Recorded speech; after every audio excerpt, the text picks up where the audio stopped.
Hello, everybody, and welcome to another fantastic edition of Sphere of Being. And this is where we are really looking at caring for those who care for others, because when we're in the thick of it, things can all seem a little bit overwhelming. And it's always nice to have some helpful tips, know that we've got somebody to listen to who's been through it too. And today we have the most wonderful lady, Anne Leatherland. Her company is called Vocal Intuition. She also has a podcast, Be Truly Heard. She's all about the voice, the voice, giving your authentic voice, being empowered by your voice, being seen, heard, and celebrated for the wonderful person you are with your wonderful voice. And yeah, Anne, it's just lovely to have you here. Thank you very much for coming. Thanks so much, Deborah. It's a pleasure to be here. Oh, I must say, this morning I've got a bit of a cold, so talking about voices, I might sound a little bit sort of sultry, but it's fine. oh, it's good. You're doing really well. So, yeah, and thanks for coming along because you've struggled a bit, I know. So, we really appreciate it here. So, thank you. You're Um, welcome. no problem. So, Anne, would love, love, love, love to hear about your journey as to how you got into such an amazing type of work. It sounds really interesting. Ooh, it's a bit of a long story if you've got the time, but Absolutely. here it is. Essentially, I started out my life in work as a teacher of chemistry and physics well over 30 years ago. And those were areas I was really interested in. I still am. I still have a very scientific sphere of interest, really. But I was also very musical and had been from the time I was very young and could always sing. It was much later in my life that I actually got my voice trained and learned to sing in what you might call a more formal way. But I was a great folk singer, and our family sang a lot to each other. And so it was a natural thing for me at the school to put into play the school musical and get that going. And I realised that it really put me on a par with the students in a way that I just couldn't access by teaching science in that setting. I had a good go. I used to do, I suppose, what I now would see as performance-based things to try and get their interest. And chemistry is a great one for that because you can demonstrate things and you can do things like indoor fireworks or whatever. But eventually, the national curriculum came along and Ofsted came along, and all the freedom and creativity of that seemed to disappear. And for me, that made me very unhappy. I was a good teacher. I didn't need somebody telling me how to do my job. That sounds very conceited. But I missed that, and I think that's partly why I did the shows. So, Um, moving on from there, as for one of the shows, I decided to go and take some voice training to help the young people so that I could help them to get more out of their voices, and I really loved that. I mean, amazingly, I even took some tap dancing lessons so that I could teach them some basic tap routines. uh, Happily, there were people in the school, there were students in the school in the sixth form who were very good at that kind of thing. So I was able to put them in charge of that. And I got on so well with them. I'm still in touch with some of those young people now, and they're all in their 40s. And they say to me, Anne, that was the greatest thing we ever did at school. And something moved in me, and I thought, yeah, there has to be something more because this allowed them to express who they were in a way that being in the classroom didn't. Now, as time went on, I took some more advanced training. Forgive me, I'm just struggling a bit here. I'm just going to if have a you sip want to of grab water. some water, yeah, please do. I took some more advanced training and I got a job where I was in Liverpool teaching undergraduates in musical theatre. This was after setting up, I ought to say, my own studio in singing, which I ran for 10 years. I've missed a whole step out there. So yes, I did that for 10 years. Then I got a job. And I spent 8 years doing that. And in the course of that, I also helped people with their speaking voices. I'm doing very well this morning at speaking, aren't I? I'm Oh sorry. no, no, not at all. And you take a break because what I'm hearing, which is wonderful, is that you followed your passion and that you weren't afraid to do that. And this does have impact on when we're in business, caring for our teams, when we're at home, caring for our loved ones, especially if people aren't very well or vulnerable. It's trying to dig into a passion, have a Mm, purpose that can actually transcend the day-to-day activities. Some might be feeling quite hard, bit of a drudge, feeling that we've been disconnected.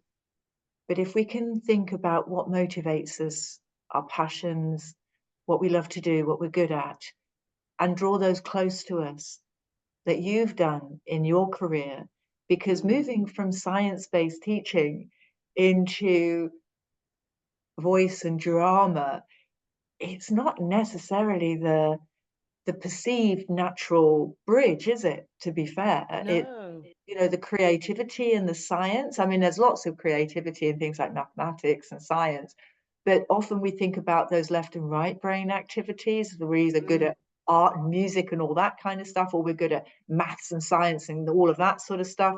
And you've kind of got that wonderful way of bridging the two, haven't you? mm. It's very, very interesting. Um, when you're Yeah, speaking with people, and I'm conscious of your voice and how you're struggling, so I just want to make sure that we make things as easy and as light for that's you as fine. It's obviously just at the peak of its irritation, I think, this oh, morning. I'm so yeah, yeah, no but I problem. will continue as I can. I mean, Yeah. that whole thing about the science is so important because, in terms of understanding how voices work, there is a whole field of voice science which I'm able to access and understand because of my science training. And so that enables me to bring an expertise to my work. I'm very good at troubleshooting and understanding what's going wrong with people's voices or what they could do, what little tweaks they could make to just bring their voices to where they want to be. But through doing the work with the drama people, I understood that actually people can be very stuck about getting their real message out there, even if through performance. But it doesn't really matter. If we transfer that to the business community, I realised that people felt very stuck there as well. But plus, they don't understand that their voices can help them, their physical voices can help them. So I came up with an idea which was, what if I could help people to express their true inner voice, themselves, who they really are, using their external voice without that voice in the head getting in the way. And very often, when we're caring for people, we need to be able to do that and to understand what other people are saying to us as well. It really helps if we can channel that idea and say, I understand what you're saying to me. I'm not going through what you're going through, but I'm happy to listen. In other words, we speak from the heart and we're not worried about it or worried about mentioning things to them. We can support them in that way. This is very interesting, Anne, what you say, because just recently we've had somebody on talking about handling difficult conversations, Mm, and 70% of the workforce say that they don't feel that they can talk to the person that they need to have the difficult conversation with. mm. And I'd like your view on the fact that if what are the impacts to our health, our well-being, if we stifle the words that need to come out and internalize them? I think there's a tremendous impact. Our voices are linked to our nervous system, and that's not an accident. The reason initially is that the voice was there to close off the windpipe and protect the airway if we were under threat. So if we're feeling worried about saying something and we're always holding that energy back, then in a sense, we're sending our nervous system into a state of fear, I think. We're putting ourselves under stress. Now, we all know that stress isn't good for the body, the mind, or the spirit, if you want to put it that way. So I think by holding things back here, it has a knock-on effect on the rest of the body and our health in general. You know, if there's something you really need to say and you can never say it, what does it do? That energy festers away, doesn't it, inside you? And you can almost feel your voice closing up because you can't really get it out.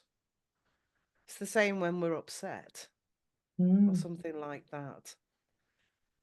It's again no surprise that singing is one of those wonderful ways of letting out emotions and getting people to feel less stressed. It doesn't matter if you sing well or not. And yes, I do teach singing as well as speaking voice.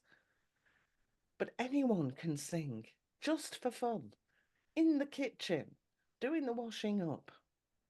La la la la la, you know. I sound like Whoopi Goldberg now in that film, but it's that whole process of just letting those notes out. They work in different parts of the brain, the musical singing side and the speech side, but they do talk to each other a little bit, I believe. And so, therefore, it's really useful to get that different part of the brain working so that we can get those emotions and feelings and expressions out. And again, it's why we love to listen to music. I think we sing before we speak. This is why mothers go to babies. It's called motherese. And it's part of how we learn to communicate. I've probably wandered off the topic, but I think No, they are it's very much linked. fascinating. Fascinating. Thank you. Because interestingly enough, I live on my own. More and more Mm, people are living on their own now. So I don't have anybody to talk to about my work day, about things that might be I'm thinking about, good or bad. But what I do have is a little dog. mm. And I've had her for the past, well, coming up for 2 years now. And I talk to her all the time. And I swear that she understands every word I'm saying.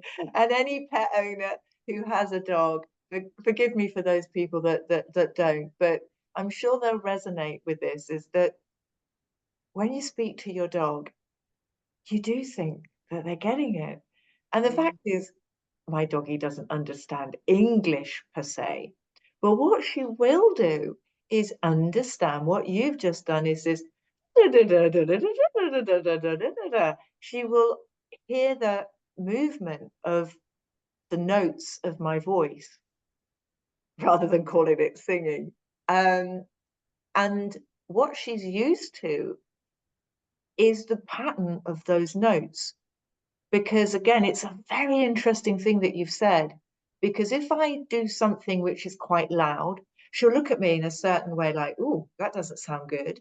Or if I'm like that motherese, that cuckoo kind of sound, you can tell she relaxes, and that's the way in which she feels comfortable. And you've just touched upon something that when we're caring for others, team members, family members, as I said, anybody, a loved one, perhaps somebody who's poorly, or a small child that doesn't have the gift of speech, especially, mm. that intonation, those vocal notes that we give out, I've not paid attention into before, but I'm thinking they're really quite powerful from what you say. They are.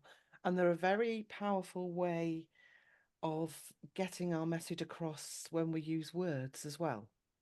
There is, of course, the tone of our voice, but that pitch change communicates so much. And we're hardwired to recognize that. And it does vary from language to language and culture to culture, which is sometimes why we don't understand person, for instance, speaking from India, who may be speaking all the words wonderfully, but their intonations are different to our intonations. It's called the prosody of the speech. And we need to be aware of that when we're speaking to somebody from another country or from another culture. The closer we can match their prosody, the more comfortable they're going to feel with us. So it's an Interesting.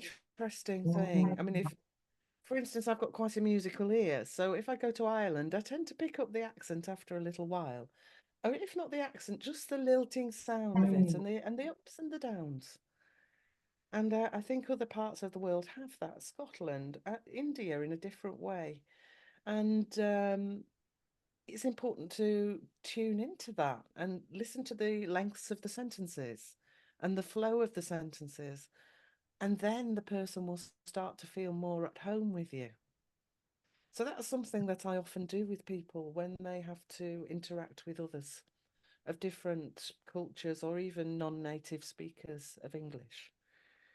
Uh, but again, yes, it is that up and down. If we're thinking about difficult conversations in terms of, meeting somebody, for instance, who's very ill and we're trying to help them, we need to know how to actually tackle that in an empathetic and open tone, but without sounding patronizing.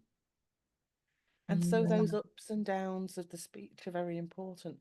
They do come to us naturally to some extent, but only if we allow ourselves to speak from the heart.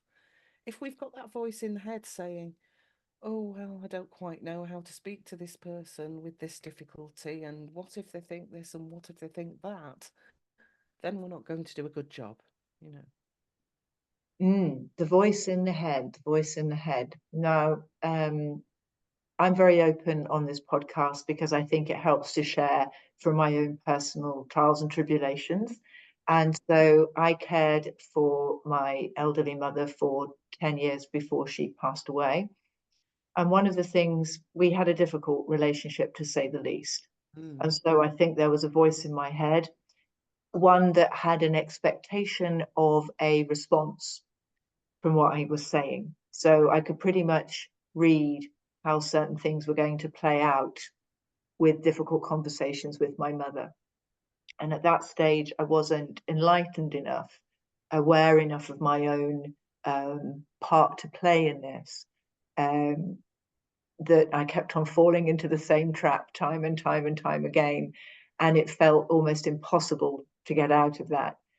Um, what would you say to somebody that is in that situation? There could be a colleague at work, there could be a family member or a partner that we care about to the point of view of either working, caring, or the different ways in which we care about people, but that we always seem to just not bring out the best in that person when we're having a conversation with them. That's a really tricky one. And I do recognize it because I had a similar thing with my own mother when she was poorly.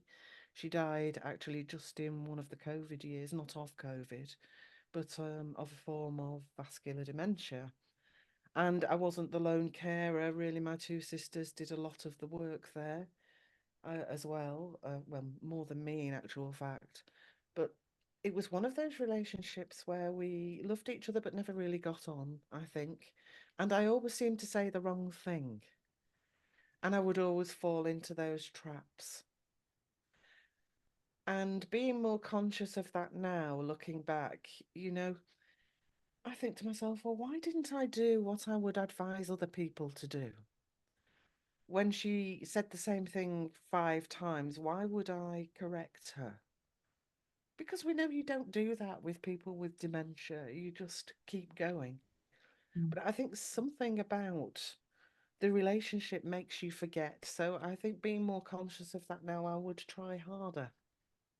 I would try harder to just give her that space and to listen more and just nod and answer the questions more.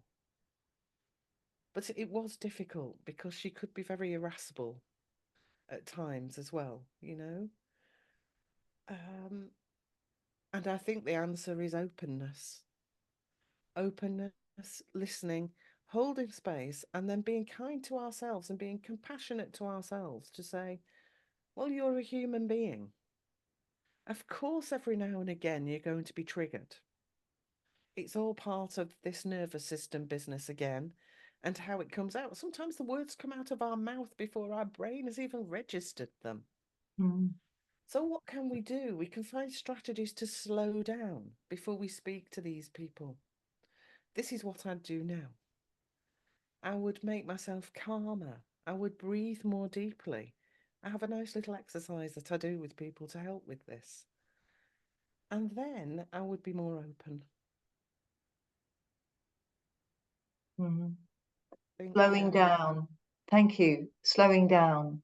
Um, every now and again, a difficult conversation comes up with me, whether it be a client or a supplier or a team member. And those are very wise words, to slow down and show myself compassion and not to preempt what I think is necessarily going to happen, because sometimes it doesn't, and I'm pleasantly surprised. I've built this little scenario up in my head. The voice in my head has started to talk and woven a scenario which is a negative one, and actually the conversation doesn't turn out that way, which is always a blessing. What do you think about the fact, slowing down, and the space between the words? How important with the voice is the silence? I think the silence is just as important as the words. People need time to process, and they also need to feel that they're being listened to, that they're being heard. So if we make those pauses and we just leave ourselves open to what the other person is saying, then we can respond from a true place rather than a triggered place or a sort of thought out thing in our head. In a way, this is part of the coaching that I do, and I try really hard to listen to what the person is saying and not to jump in. But, I'm human and I'm a teacher as well as a coach. So my trigger is to try and fix. And I'm aware of this, and I have to step back from this. Just listen, because people who need care very often just need to be heard. They don't get the chance to be heard. They want somebody to listen to what they have to say. It's so easy to fall foul of that one, though. And so, yes, I think that's the most important thing. If people are listened to and they feel heard, then it's much easier to have those difficult conversations with them. Yeah, yeah. I take that on board. I can be guilty of jumping in too soon. I'm learning. Actually, doing this podcast is actually helping me to learn to listen effectively with the intent to understand and apply that understanding. Because there's one thing about letting it all go through one ear and out the other, which I've been guilty of in the past as well, because you tend to like, oh, off they go again. But actually listening with the intent to understand, and from that person's point of view and their perspective, can, I think, can really enrich relationships, because as you said, that person just wants to be heard, and that what they're saying to be valued because it's important to them. Very, very Absolutely. good. Mm. And aiming as well not to formulate the next thing in your head, because we tend to formulate what we want to say next while somebody's speaking. And that's hard because that's what our brain does. Our brain leaps in and starts firing. So it's a constant task of saying to yourself, just breathe, just be open. And that's where I find that things like meditation and just having some quiet time every day really help me. Just to find some time where my brain does nothing, even if it's for 2 minutes. Because the brain's an insidious thing, it likes to send you little messages all the time. And you just have to say, well, I accept that, but I'm fine, thank you. I'm just going to have some quiet time now. If you've ever read that book, The Inner Chimp, it's called Throwing the Chimp a Banana. Just quieting the mind, that old primeval part of the mind that kicks in and does the So, what if and the but. And, oh, I know something good about this. But, we can leap in too soon and we can assume we understand what the person means, whereas actually we need more information. Or they don't get a chance to say what they really need to say. And I think when we're caring for others, that's the biggest thing, giving them the space to say what they need to say, depending on what they're going through. And then we need somebody to listen to us to do that as well. I mean, I have a coach because we can't help others and not have what we have to say heard, if that was a bit of an awkward sentence. But we need to be heard too. So I think that's vital for me in my life. being heard too is very valid. Um,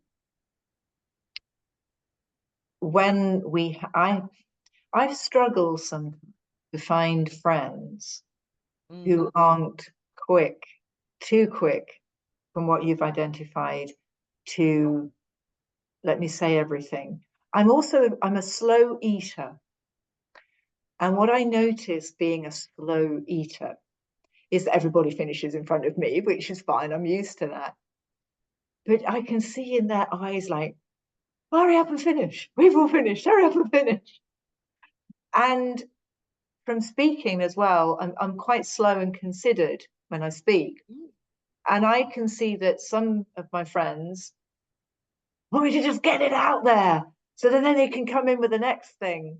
And sometimes in their eagerness, they don't let me finish what I was going to say. And then they come in because they're too quick to come in again. And I find that incredibly annoying in the main when they do that. And I'm a decent person. I don't pick them up on it the whole time. Maybe I should.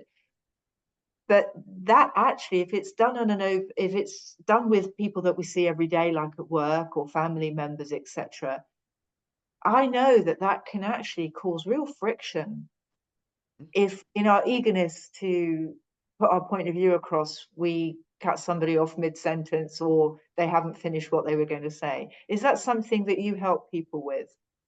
Yes, and it's something that's a constant challenge for me because I want to help people so much that sometimes I'll leap in too soon and I have to say sorry and give them more time to say what they needed to say. I'm aware that I do it and I've had it done to me as well. But when we do slow down and we do leave those spaces, there's something very powerful about that. And there's been some very nice pauses in this conversation so far, and those have been very powerful as well. And it will give people time to just frame what we're saying and to understand it and process it. I think that in the modern world today, everything's fast, isn't it, Deborah? Everything's now. Buy it now, get it now, do it now. And information comes at us non-stop. But there are times when we can just go, well, you know what? I'm a person and I'm living on this calm level rather than that rushed level. There are other times when we might need to speed up in order to get some excitement going for what we're trying to say. I'm trying very hard not to do this one way your voice does that now because it's not behaving itself. Sound a bit like Anne Widdicombe. Anyway, but it we can learn to control that, both from the point of view of ourself, our inner being, and how we want to be, and from the point of view of how we use our voice. So it's like having a skills toolkit, which is there to carry out what we need to do when we're in those situations Really and to allow interesting. us to pace that. I've just stepped in there. Oh my gosh, after we've talked about it for the last No, that's 20 all right. I managed to I'd finished. crash in I'd on finished. your It's fine. sentence. Sorry I about gave that. you a finishing. No, it's fine. I gave you a finished that statement with my face there, so that's fine. You talked about the toolkit of your voice.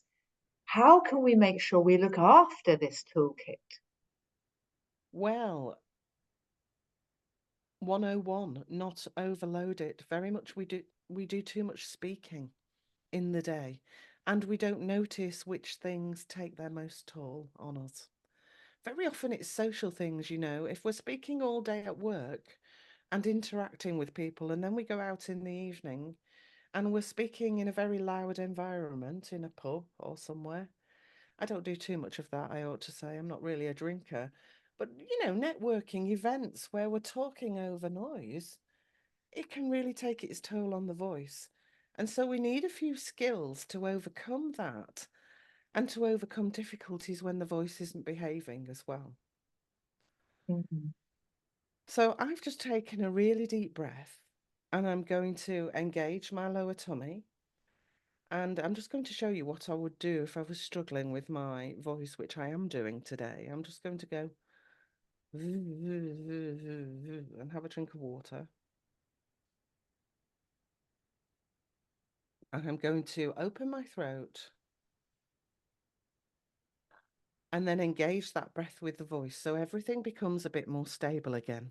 Don't know if you can hear that difference because it's starting to get a bit like this, and that's because I've got a cold and there's all sorts of, sorry for the word, mucus on the vocal folds, and it's just getting in the way of their normal vibration. And so after I've been speaking for a while, it sort of begins to feel a bit strange and a bit tight. So we need to know basic vocal hygiene, and there are some basic vocal exercises that we can learn. But then there are also exercises that we can learn to get better things out of our voice than we ever thought possible. So it's not just looking after it, it's using it as an instrument for our business or our caring or whatever. Wow, Anne, I think it's a wonderful place to end our conversation because I can hear the voices of our listeners going, "Oh, I must speak to Anne," because what you've done is really inspired me to think, I've taken my voice for granted for so long, Mm. and it's an incredible tool. It's such a necessary, it's along with our sight, hearing, our voice is, well, I couldn't even think about if I didn't have a voice. That would be something I'd find very difficult. I couldn't do my job, for instance. Um, but Anne, how can people get hold of you? Okay, I'm at Anne Leatherland, Leatherland.co.uk. But hopefully we can have that in the program notes there, Deborah, in case people forget it. And Absolutely, yeah. yeah, you can also find me on LinkedIn. I have a profile page, Anne Leatherland, and I also have a company page, Vocal Intuition. So you can find me in both of those places. And of course, I have my weekly podcast, Be Truly Heard, which is on all available channels. So I'd love you to go along and have a listen to that actually. And if you like it, follow and give me a bit of a review as well. Oh, and having been a guest on Anne's podcast, I can thoroughly recommend you having a listen. Not just because I did the talking, that sounded really bigging You were myself up wonderful. You have a there. great voice, actually, Deborah. You have a great voice and you Oh, have great pacing and clarity. oh, well, thank you very much. It's getting better because I'm practicing. That's the whole thing. It doesn't happen by accident for me anyway, but thank you very much. And yes, it's been a joy to have you on. Thank you so much. I know that people are going to be inspired and maybe doing the, oh, my singing voice should say, no, Deborah, no, stick to the shower.